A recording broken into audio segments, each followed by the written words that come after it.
जनता बगावत करती है। 1857 और उसके बाद 18वीं सदी के मध्य से ही राजाओं और नवाबों की ताकत छीनने लगी थी। उसकी सत्ता और सम्मान दोनों खत्म होते जा रहे थे। बहुत सारे दरबारों में रेजिमेंट तैनात कर दिए गए थे। स्थानीय शासकों की स्वतंत्रता घटती जा रही थी। उनकी सेनाओं को भंग कर दिया गया था। उनके राजस्व वसूली के अधिकार और इलाके एक एक करके छीने जा रहे थे। बहुत सारे स्थानीय शासकों ने अपने हितों की रक्षा के लिए कंपनी के साथ बातचीत भी की।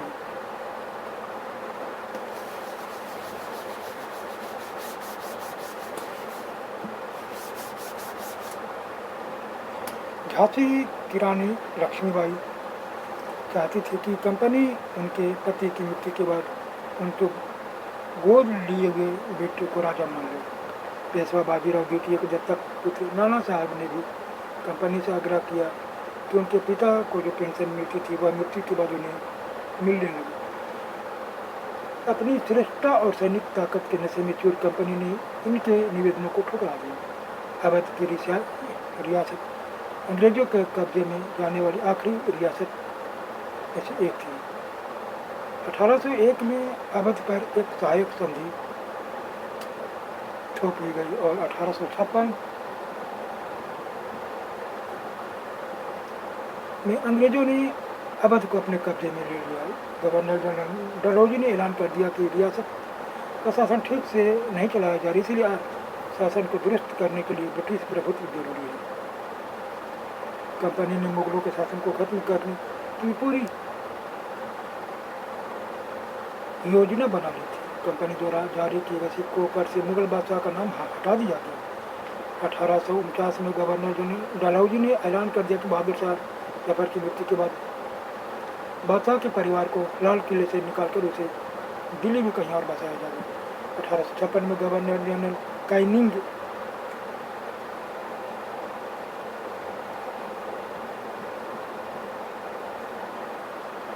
ने फैसला किया कि बहादुर शाह जफर आखिरी मुगल बादशाह होंगे। उनकी मृत्यु के बाद उसे किसी भी वंशज को बादशाह तो नहीं माना जाएगा। उन्हें केवल राजकुमारों के रूप में मान्यता दी जाएगी। सिपाही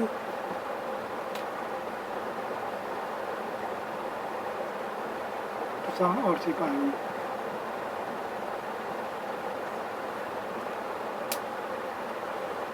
गांव में किसान और जमींदार भारी भरकम लगान और कर वसूली के सख्त तौर तरीकों से परेशान थे।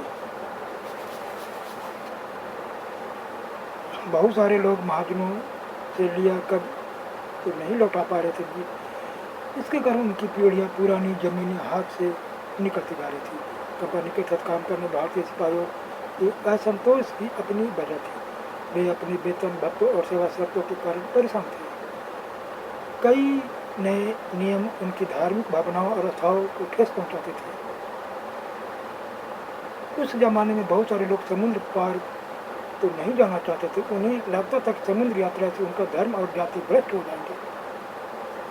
1824 में सिपाहियों को कंपनी की ओर से लड़ने के लिए समुद्र के रास्ते बर्मा जाने का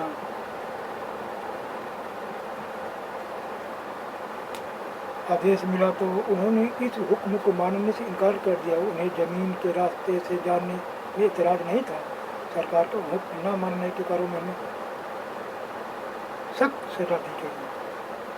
क्योंकि यह मुद्दा अभी खत्म नहीं हुआ, इसलिए 1856 में कंपनी को एक नया कानून बनाना पड़ा। इस कानून में साफ कहा गया था कि अगर कोई व्यक्ति कंपनी की सेना में नौकरी करेगा तो जरूरत पड़ने पर उसे समुद्र पार भी जाना पड़ सकता है। सिपाही गांवों की हालत से भी परेशान थे। बहुत सारे सिपाही खुद किसान थे। वे अपने परिवार गांव में छोड़कर आए थे। किसानों को गुस्सा जल्दी ही सिपाहियों में फैल गया। सुधारों की प्रक्रिया।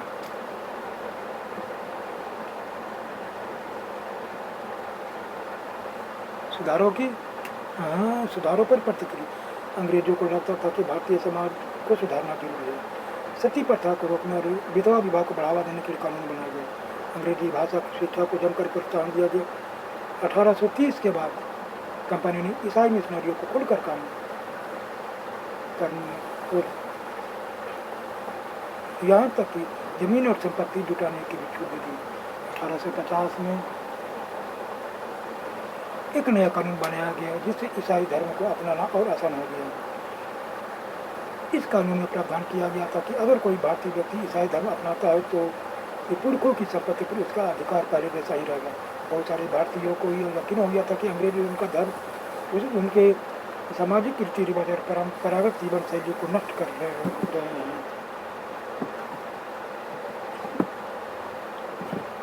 सैनिक विद्रोह।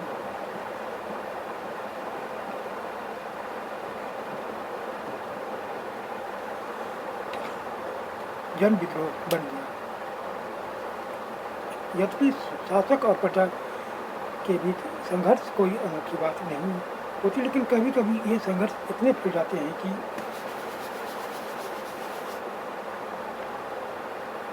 राज्य की सत्ता छिन्न भिन्न हो जाती है। बहुत सारे लोग मानने लगे कि उन सब का शत्रु एक है, इसलिए वे से भी कुछ करना चाहते हैं। इस तरह की स्थिति में हालात अपने हाथ में लेने के लिए लोगों को संगठित होना पड़ता है। उन्हें तो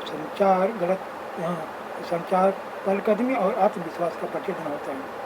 भारत के उत्तरी भागों में 1857 में ऐसी स्थिति पैदा हो गई थी।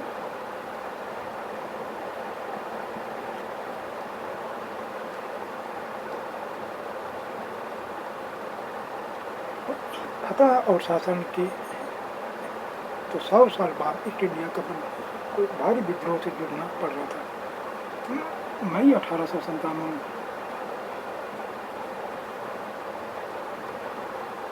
में शुरू हुई इस बगावत ने भारत में कंपनी के अस्तित्व ही खतरे में डाल दिया था। मेरठ से शुरू करके सिपाहियों ने कई जगह बगावत की। समाज के विभिन्न तबकों के असंख्य लोग विद्रोह तीव्रों के साथ उठ खड़े हुए। 19वीं सदी में उपनिवेशवाद के खिलाफ दुनिया भर में यह सबसे बड़ा सशक्त संघर्ष था। मेरठ से दिल्ली तक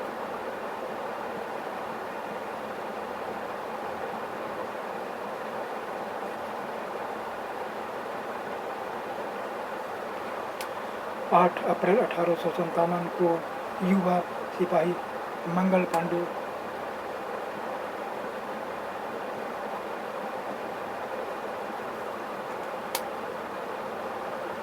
को बैरकपुर में अपने अफसरों पर हमला करने के आरोप में फांसी पर लटका दिया गया।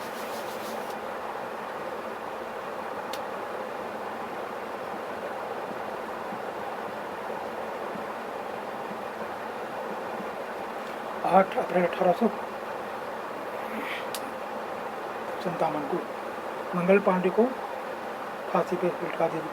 चंद दिन बाद मेरठ में तैनात कुछ सिपाहियों ने नए कारतूसों के साथ फौजी अरेस्ट करने से इनकार कर दिया। सिपाहियों को लगता था कि उन कारतूसों पर गाय और सूअर की चर्बी का लेप चढ़ाया गया था। 85 सिपाहियों को नौकरी से निकाल दिया गया। उन्हें अपने अफसरों को हुक्म न मानने के आरोप में 10-10 साल की सजा दी गई। यह 9 मई 1857 की बात है।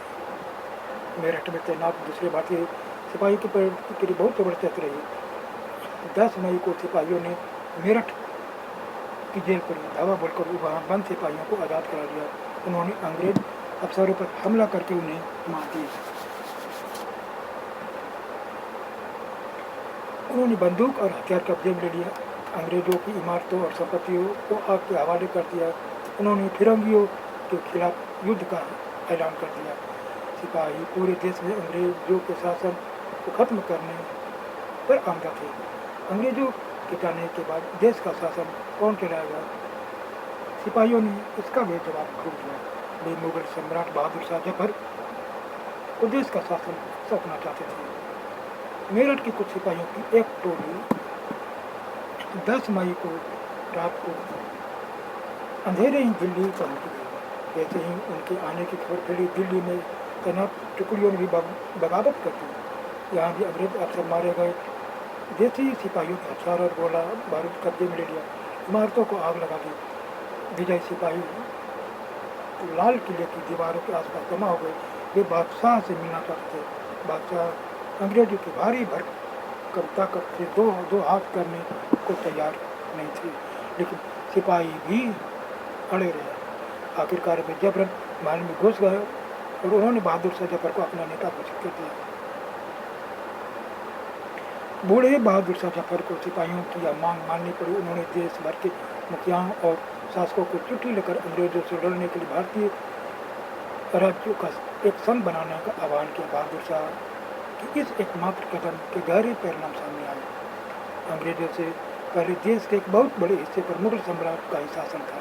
ज़्यादातर छोटे शासक और रजवाड़े मुगल बादशाह के नाम पर अपने इलाकों का शासन चलाते थे, क्योंकि शासन के विस्तार से भयभीत ऐसे बहुत सारे शासकों को लगता था कि अगर मुगल बादशाह दोबारा शासन स्थापन कर लेंगे तो वे मुगल आधिपत्य में दोबारा अपने इलाकों का शासन बेफिक्र होकर चलाने लगेंगे।